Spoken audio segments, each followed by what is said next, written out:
What is up, humans of the cardboard? Welcome back to Just Nuts, guys. Today, I do not have a Genex profile for you. It's actually a Penguin deck profile for you. This is actually just a really useful card in the deck, and I'll show you just the basic, most simple combo that you can set up at the end. Just one card. Undyne gets you some pretty good value. This is more so a casual deck, a fun deck than competitive, but we are essentially confirmed for more Penguin support. I'll talk about that when we get there as well. But we just got some of the new cards from Burst of Destiny. They are very helpful. They are very necessary. And yeah, the deck's as good as it's ever been. And it feels like you can play it as like more of a pure archetype instead of having to splash it with like frog stuff or just other generic water good stuff. Aside from Undyne, you still kind of need to play Undyne. But yeah, it is what it is. So without further ado, let's just jump into this thing. Getting it started with, obviously, you saw him on the top, Genex Undyne. This is your best normal summon in the deck. To pair with this guy, you also want to play the one Crystron Rosenix and the one Genex Controller. Just 1-in-1, I get it. If you draw the Controller, he's kind of dead. What are you going to do? You're going to play more controllers and just lose because you're bricking on controllers more often? It is what it is. Rosenix is fine to draw because you can still send another water off of Undyne, and we have ways to discard this just to get that token up and live and moving. But yeah, really good. I'll show you at the end of the video the one card play with Undyne and what he gets you. So, yep. Moving on here to the Penguin stuff, we have the new card. This is like the best card of the new stuff other than the spell, but he's really good. This is Penguin Squire. He's a level 5 Aqua Tuner, and he just summons himself really easily. He just says as long as you control a set monster, pretty much, he can just like jump out of the hand, and once per turn, he can just like lower his level by 1 or 2, and flip up a face down monster. That is so, that effect actually comes up sometimes. Going second, Penguins are like, we're so bad going, like you literally can't do anything except like do a play and like set a soldier. But now you can like set a soldier, and if you have this guy in hand, you can summon him and then flip the soldier up, which means in one turn you're able to like bounce 2, and then you've got a level 5, level 4, level 3 tuner with the level 2, so you can make a synchro 7, 6, or 5 to like continue playing and like just keep things moving along. So honestly, really cool. This card's an awesome extender. It allows the deck to do so much more of what it wants to do, and I love it. I think this was a really good card. Konami did a great job with this one. Then for like some of the more standard Penguin stuff, we have obviously the double copies of Penguin Soldier. You have to play him. He is the only real good one. Like you could play something like what is it, Nightmare Penguin, but it's only bounce 1. The stats are slightly better, but I still prefer Penguin Soldier here 10 times out of 10, to be honest. There. Next up, double Polar Penguin. I actually like Polar Penguin a lot because once you get him in rotation, you have ways to like go into Coral and Enemy to just survive this, and then in a middling board state, just like get a free bounce of any card. There also you have like the Reborn and stuff, so pretty cool, honestly. Just having access to being able to get those bounces is really cool. And this is the level 3 tuner I prefer to summon off of the Hulk when you do that play anyway, so this card will come up again there. It may only be a necessary one of, but I'm playing 2. It's just fine here. Next up, No Penguin and Puny Penguin. I will be honest here, if I had a second No Penguin on me, I would play double No Penguin and no Puny Penguin. This card's kind of awkward. It requires more like specific hands to really be useful, but yeah, it's fine, I guess. I'd rather just have the double No Penguin. He's a pretty good extender because when any Penguin effect is activated, he can special summon himself from grave, and he says any card that would be returned to the field, from the field to the hand by a Penguin card, you banish it instead. So that means when you're quick flipping your Penguin Soldier on your opponent's turn, you're actually banishing those cards instead of returning them to hand. That's so much better. That's honestly really, really nice for the deck. So pretty good. Next up here, for the one-off Penguin Ninja, this is another one of the new ones. This card's pretty cool. On flip, it can target up to 2 spell and traps your opponent controls, return them to the hand. Obviously, if you have no Penguin on the field, you're banishing those, so that actually can be okay if you do have access to no Penguin. But the main thing you use him for is that he can actually target any penguin you control and flip it face down. So that could be himself to reload, or he can be like solid follow-up to be able to like reflip a penguin soldier face down just to reload it, and that's pretty cool. Or even if you flipped it on your opponent's turn, you could like summon this, use this to flip the penguin soldier back face down, and because you haven't summoned it this turn, you'd be able to flip it up and get yourself the double bounce on that turn as well, which is pretty cool. And the last penguin I play in the main deck is 2 copies of Great Emperor Penguin. This again could be a one-of potentially. I'm playing 2 though, which is again fine. This is a casual deck. I'm not too worried about making this like the most competitively crazy good deck here. But really cool. The new spell card actually makes this card good in the deck. You don't really want to draw this card. You want to be searching it off of the spell, but it reads like this. He can just tribute himself and summon any 2 penguin monsters straight from the deck. So he's literally like Rescue Cat for penguins, but he doesn't negate what he summons. So that's another way to trigger like Polar Penguin, while also getting, you could literally summon like no penguin and Polar Penguin, get a bounce, right? He bounced, yeah, get a bounce off of Polar Penguin, then synchro them into the synchro activates, and that'll get you no penguin back. So you actually get like a pretty nice setup off of this card. It's very straightforward. I don't even think I need to show you the combo with this card, or like the basic setup off of it, but really cool. Next up, maybe I will show you just because I'm thinking I might. Next up, Triple Ash. Not really going to explain that. Triple Lancia. This is my pick for the format. I think this is like one of the best hand traps right now. I think this should be a staple. It's good. It feels like it's good versus like every legit good deck, but of course this is casual, so you don't have to play this. You can play literally anything you want instead of hand traps, which takes us to our other really good new penguin card, Triple Royal Penguin's Garden. This card is crazy. This card is so crazy, guys. So first off, on activation, it adds a penguin card from deck to hand. That's amazing. And it has a second effect, and that effect is what makes Great Emperor like really good in the deck finally. So this card says that you can, what does it have to reveal?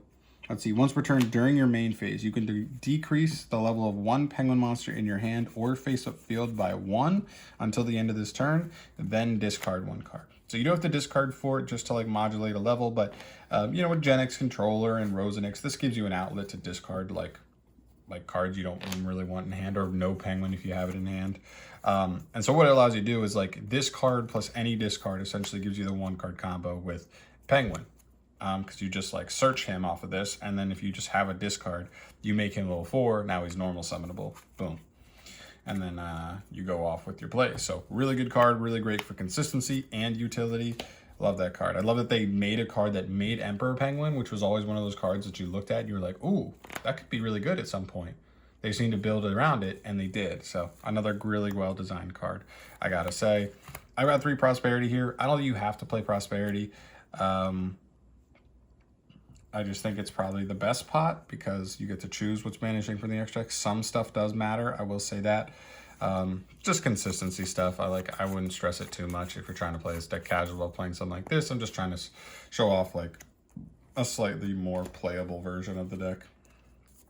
There, 1 monster reborn. This card's pretty cool. You can just reborn certain leveled stuff. You can reborn like Polar Penguin to get a bounce. You can reborn like Penguin Squire and then modulate the level and like get into something else, and so on and so forth. There's some cool stuff. You reborn a Great Emperor Penguin. He's actually not once per turn at all. So if you open Penguin or like the spell, a discard, and a monster reborn, you actually like this. You can actually do some pretty crazy plays. So very cool. 1 called. I don't really want to get ashed on the Great Emperor Penguin. So yep. Never traps, triple imperm. Again, just hand trap stuff. You can play whatever you want in this slot for a utility card. Triple Solemn Strike. This felt pretty good.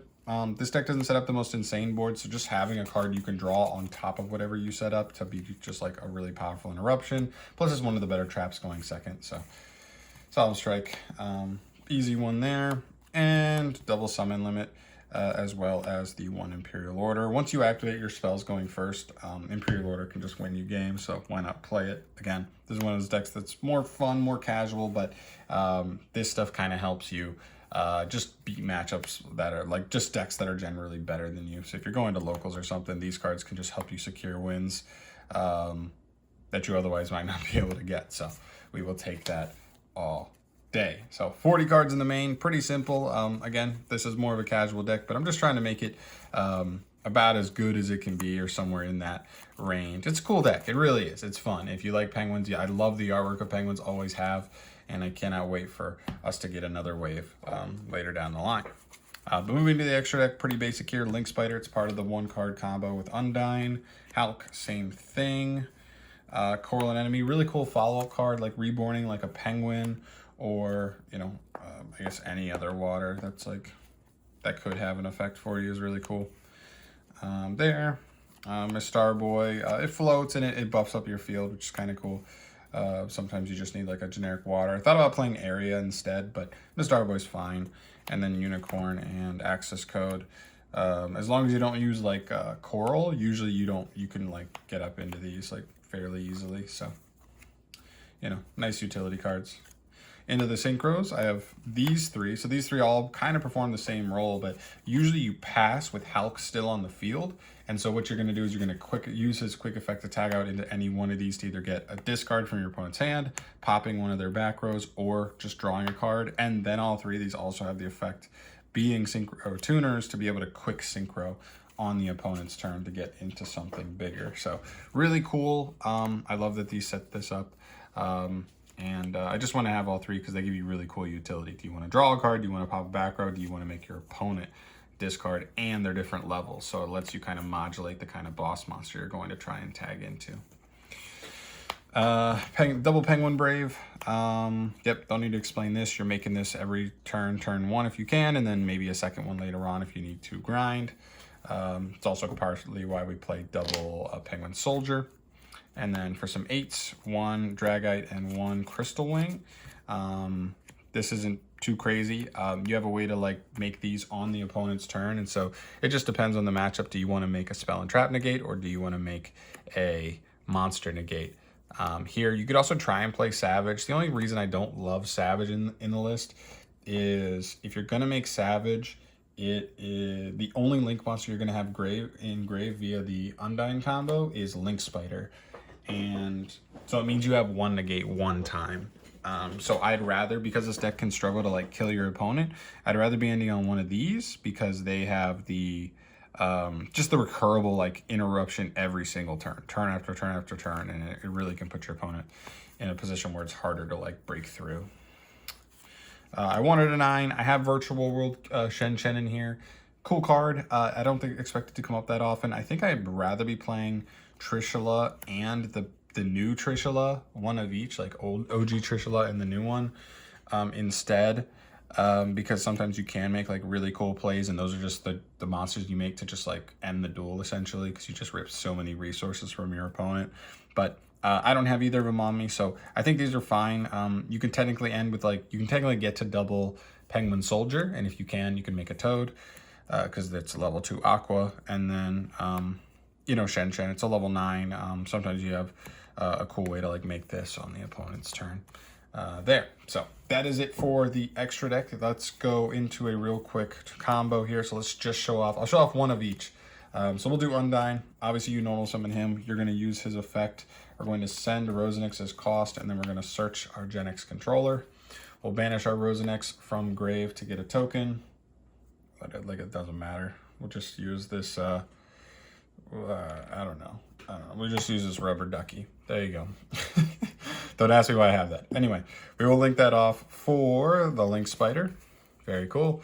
Then we'll use Link Spider's effect to summon our Genex controller from the hand, and then we'll take these two into our Halki Fibrax. Sorry if I'm a little zoomed in here. I'm going to try and keep it a little compact here just so you can tell what's going on. We'll make the Hulk. Hulk's effect will trigger on summon. We just want a level 3, and like, so you could go for Ash Blossom if you want, but that's why I like playing Polar Penguin, because we can set it up in grave to be able to revive later on and get a free bounce, which is really cool. And then we'll take these two level 3s, one of which is a tuner, into our Penguin Brave. Penguin Brave then on summon will just get us a set Penguin Soldier to our field. And there we go, we pass. So when our opponent activates any monster effect, you can flip him face up and get the double bounce, of course. So that's the basic, that's the first part of it. The second part of it is we still have Hulk on field, so we can now, if we want, tag out the Halki Fibrax to summon one of our 3 extra deck synchros, which can be either Formula, TG, or Desert Locust. Here, I think in this situation, generally Formula is going to be the best one, because the idea here would be after our opponent's activated a monster effect and we were able to flip up the Penguin Soldier, that is going to already get us a double bounce. But now Penguin Brave isn't really doing anything, because we don't want to preemptively link synchro off the Brave, because then he's just kind of gone.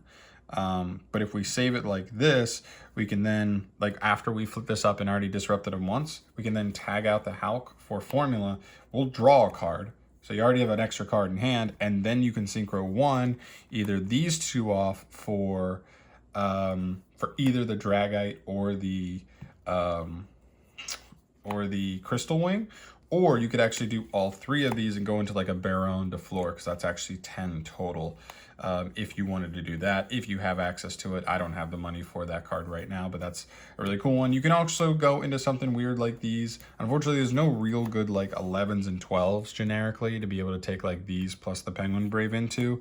So it's more so going to be like potentially this guy's a 6, so you could do a 6 and the Penguin Soldier if you wanted to save the Penguin Brave on field and go into the 8 that way, or you could do this into a 7. I don't have a great 7 in right now, but sometimes the back row pop with TG Wonder Magician can be super clutch depending on the matchup. So just some cool things to note. That's the 1-card combo with Undyne. I just love, you're getting a double bounce plus the utility of getting like either one of those 8s, and I think that's actually pretty good value off of just 1 card. Now I'll also show you the 1.5 card combo with the new spell, which is really cool. So we'll activate this. This is going to grab us our Great Emperor Penguin, and then we'll use the effect. Let's say we just opened like Penguin Soldier with it.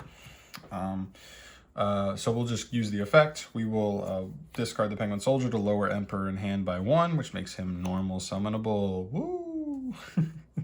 From here, we're going to use the effect. We're going to tribute him to summon 2 penguins from deck. I think in this situation, normally you're going to want to go for no penguin plus polar penguin. I think. Yeah, I think that's pretty good. I like getting polar penguin set up in grave and no penguin as well. So we'll have these 2. Then we can synchro these off for the Penguin Brave. Penguin Brave will trigger to then set Penguin Soldier straight from the deck. And that's also going to trigger our no penguin in grave. So we'll get him back as well.